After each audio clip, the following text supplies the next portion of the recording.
Nagaon lead আগতে কৈছো minimum 1.5 lakh থাকিব এতিয়া লাগিছে যেন 2 লাখৰ ওপৰত বিজেপিৰ লগত সেকেন্ড পজিশন থাৰ্ড পাব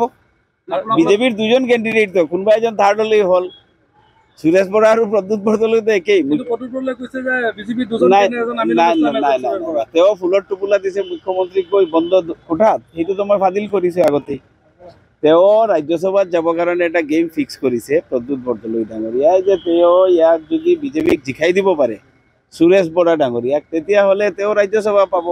মুখ্যমন্ত্ৰীৰ লগত তেওঁৰ এইটো কণ্টেক্ট সকলে গম পায় গোটেই গৌৰৱ গগৈ বাদ দি গোটেই কংগ্ৰেছীক এটা মুখ্যমন্ত্ৰীৰ লগত এটা কণ্টেক্টত আবদ্ধ হৈছে গোটেইকেইটা চিট জিকাই দিব লাগে সেইকেইটা চিট জিকাই দি যাৰ যাৰ পজিশ্যন ল'ব যোনে যোনে পজিশ্যন পাব তেওঁলোকে পাব আৰু তাৰ ভিতৰত প্ৰদ্যুৎ বৰদলৈ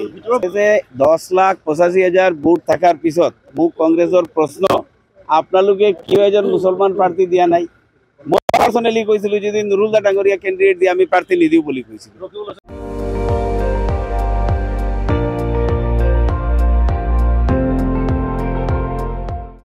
আপুনি চাই আছে ND24 সৰ্বশ্ৰেষ্ঠ নহয় সৰ্বোত্তমৰ দৌৰ